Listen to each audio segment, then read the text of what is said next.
लीजिए दोस्तों, त्योहार शुरू होने वाला है। जश्न मनाने की तैयारियां कर लीजिए। अब से आपकी हर शाम रहेगी इंडियन प्रीमियर लीग के नाम। कैसी लगी राइमिंग? हाँ पता है अच्छी नहीं होगी, मगर इतनी बुरी भी नहीं है। बिल्कुल वैसे ही जैसे पिछला हफ्ता इंडियन मेंस क्रिकेट के लिए अच्छा नहीं था, मगर वुमेन्स प्रीमियर लीग के जबरदस्त फाइनल ने उसे इंडियन क्रिकेट के लिए अच्छा बना दिया। और ऐसा वैसा अच्छा नहीं, नेक्स्ट लेवल का अच्छा। इतना अच्छा कि एक बार फिर किसी नई लीग जिसका आगाज भारत में हुआ हो, उसकी चर्चा पूरे वर्ल्ड क्रिकेट के गलियारों में हो रही हो। हालांकि ऐसा नहीं है कि इस चर्चा के अलावा और चर्चाएं भी जरूरी नहीं है, इसलिए हम आ गए हैं एक दिन लेट मगर अप टू डेट। मतलब बिना किसी फिल्टर के तैयार हो जाइए पिछले हफ्ते क्रिकेट में हुई हर छोटी बड़ी खबर को याद करने के लिए। तो चलिए शुरू करते हैं क्रिक माइंड वीकली रिवाइंड का एक और एपिसोड क्रिकेट के गलियारों में हो रही बातों से।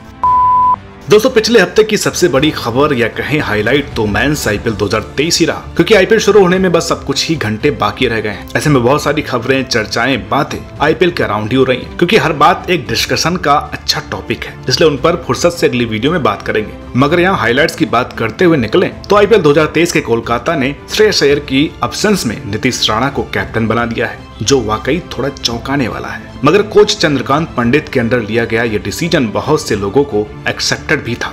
वैसे नीतीश के अलावा वार्नर और मार्करम का कप्तान बनना भी बड़ी चौंकाने वाली खबर है, लेकिन वो इससे पहले के हफ्तों की बात है, इसलिए ज्यादा चर्चा उस ओर नहीं करेंगे। बल्कि चर्चा अगर आपको बताएं कि बहुत से यूट्यूब चैनल और एप्स पर आईपीएल टीम का रिव्यू हो रहा है, जिनमें से हमने काफी सारे देखे, लेकिन सीरियस नोट पर वीडियो देखने वालों को हम आकाश चोपड़ा के टीम रिव्यू और पढ़ने वालों को क्रिकबज़ टीम रिव्यू सजेस्ट करेंगे, क्योंकि ये दोनों रिव्यूज बड़े ही कन्वेंशनल वे में चीजों को स्ट्रक्चर करके किए गए हैं। इसके अलावा आईपीएल की लगभग हर टीम अपने होम ग्राउंड पहुंच चुकी है, इसके बारे में भी हम आपको अपडेट अपने फेसबुक पेज के थ्रू देते रहेंगे। बाकी आगे भी आईपीएल से जुड़ी जानकारियां हम देते रहेंगे। अब चलते हैं अगली खबरों पर।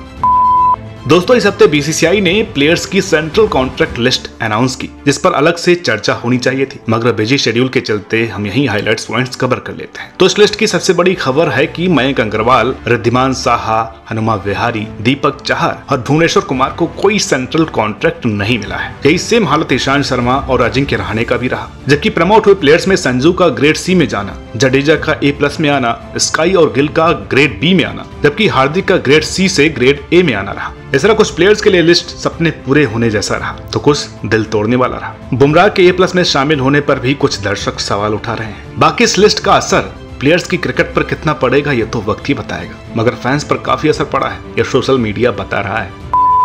इस बीच एक खबर फ्यूचर टूर प्रोग्राम को लेकर के भी रही, जिसके अकॉर्डिंग जुलाई में India world test championship final के बाद 2 मैचों की T20 सीरीज खेलने वेस्ट इंडीज जा सकती है। जिस पर बाद में सवाल यही उठे कि इसकी क्या जरूरत है, अगर कुछ तैयारी करनी है तो वनडे सीरीज ही ऐड कर लो, मगर बीसीसीआई को तो रेवेन्यू जनरेट करना है। इस हफ्ते आईपीएल के लिए प्लेयर्स को एनओसी मिलने पर भी काफी चर्चा रही। जैसे इंग्लैंड क्रिकेट बोर्ड ने जॉनी बेयरस्टो को एनओसी नहीं दिया है, जबकि लिविंगस्टोन और सैम करन जैसे बड़े प्लेयर्स को दे दिया है। बेयरस्टो को एनओसी नहीं मिलने की वजह उनका अभी इंजरी से वापस आना बताया जा रहा है, क्योंकि सब चाहते हैं जॉनी एशेज में खेलें और इसके लिए उनका वर्कलोड मैनेज करने के लिए डिसीजन लिया गया है कि उन्हें आईपीएल से ना जोड़ा जाए। इस हफ्ते एक एसोसिएट नेशन से रिटायरमेंट लेने वाले प्लेयर पर भी खूब बातें हुई, क्योंकि इस स्कॉटिश प्लेयर ने कई वर्षों तक स्कॉटलैंड को अपनी सेवाएं दी और एक दिन बिना किसी हिंट के रिटायरमेंट का ऐलान कर दिया। वो प्लेयर काइल क्वाडजर है, जिनके आकस्मिक रिटायरमेंट की वजह उनका कोचिंग कॉन्ट्रैक्ट बताया जा रहा है। खबरों की माने तो वो इमीडिएट इफेक्ट के साथ कोचिंग पैनल में जुड़ जाएंगे। तो दोस्तों, मैदान से बाहर की खबरें तो फिलहाल इतनी, बाकी मैदान के अंदर की खबरें बहुत सी हैं, क्योंकि पिछले हफ्ते इंटरनेशनल क्रिकेट खूब खेली गई और कई सारे रिकॉर्ड्स भी बने। तो चलिए शुरुआत करते हैं इंडिया वर्सेस ऑस्ट्रेलिया सीरीज से।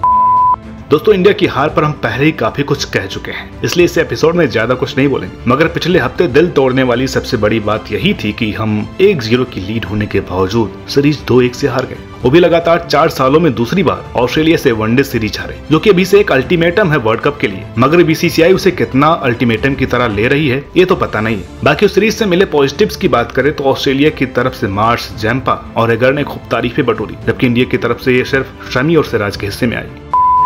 इंडिया के बाद पड़ोसी मुल्क बांग्लादेश चले तो वहां उन्होंने आयरलैंड को अपने घर में बुलाकर जो धुलाई की है वो तो देखने लायक था। बांग्लादेश ने 3 वनडे और एक T20 में आयरलैंड को आटे दाल के असल भाव बता दिए। बंगाल टाइगर्स ने एक बार फिर आयरलैंड को किसी मैच में ड्राइविंग सीट पर नहीं आने दिया। साथ ही सीरीज में मुशफिकुर रहीम, शाकिब अल हसन और महमूदुल्लाह के बैट से निकले रनों ने फैंस का दिल गार्डन गार्डन कर दिया। सीधे सीधे कहें तो बांग्लादेश क्रिकेट कम से कम अपने घर में तो जबरदस्त डोमिनेशन में है।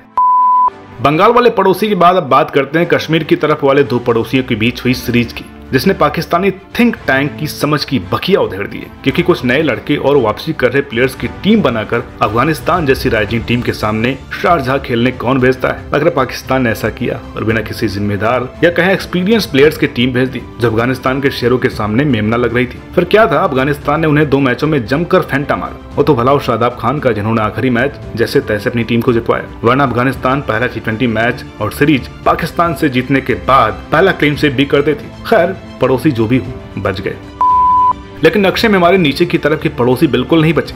2 टेस्ट मैचों की सीरीज 2-0 से हारने के बाद वनडे सीरीज में भी श्रीलंकाई टीम की जान के लाले पड़े हुए हैं। अपना पहला मैच 198 रन जैसे बड़े अंतर से हार गए। वो तो भला बारिश का कि दूसरा मैच हुआ ही नहीं। बाकी तीसरे मैच और बचे T20 मैचों में क्या हाल होने वाला है ये तो ऊपर वाला ही जाने, क्योंकि फिलहाल बांग्लादेश, पाकिस्तान, इंडिया, अफगानिस्तान और श्रीलंका समेत एशिया की इन 5 बड़ी टीमों में लंका की हालत सबसे खस्ता नजर आ रही है।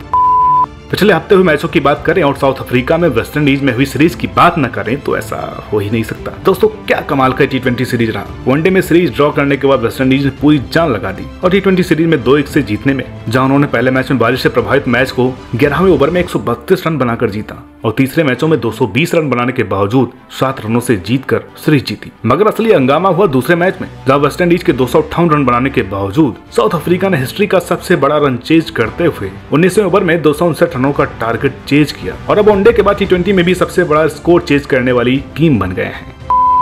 वैसे इस हफ्ते एक सीरीज ऐसी हुई जो सबसे ज्यादा रोमांचक थी मगर सबसे कम चर्चा में रही। वो सीरीज थी Zimbabwe versus Netherlands one day series. भाई क्या मैचेस थे। आप टाइम निकालकर पहले 2 वनडे मैचों की हाईलाइट तो जरूर देखिए। हालांकि सीरीज जिम्बाब्वे जीती है, लेकिन उनके घर में जाकर उन्हें हराना, वो भी इतने करीबी मैचों में, वाकई मजेदार था। वनडे मैच होने के बावजूद दोनों मैच आखिरी ओवर तक गए, जहां पहला मैच सेकंड लास्ट बॉल पर नीदरलैंड्स ने 3 विकेटों से जीता, वहीं दूसरा मैच जिम्बाब्वे ने सिर्फ 1 रन से जीता। गजब की रोलर कोस्टिंग राइड थे वो मैच। मेंस क्रिकेट के बाद अब जाते हैं विमेंस क्रिकेट पर। तो पिछले हफ्ते विमेंस प्रीमियर लीग के अलावा और कुछ ध्यान में नहीं आता है। वो विमेंस प्रीमियर लीग जो पहली बार सक्सेसफुली खेला गया और उसे मुंबई इंडियंस ने जीतकर लीगेसी कंटिन्यू की। साथ ही हरमनप्रीत कौर ने बताया कि क्यों वो प्रेजेंट में विमेंस क्रिकेट की टॉप 3 प्लेयर्स में से एक है। तो दोस्तों, इस सप्ताह की खबरें यहीं पर होती हैं समाप्त। उम्मीद करते हैं कि वीडियो आपको पसंद आई होगी। वीडियो अच्छी लगी हो तो प्लीज इसे लाइक करें, शेयर करें और चैनल पर नए हो तो प्लीज इसे सब्सक्राइब करना ना भूलें। हमारे दोनों चैनल्स नारक टीवी और क्रिक माइंड पर इस समय IPL से रिलेटेड कंटेंट ज्यादा आएंगे, इसलिए हर वीडियोस पर अपडेट रहने के लिए जुड़े रहे हमेशा नारक टीवी और क्रिक माइंड के साथ। मिलते हैं आपसे अगली वीडियो में एक और नई दिलचस्प कहानी के साथ। तब तक के लिए नमस्कार।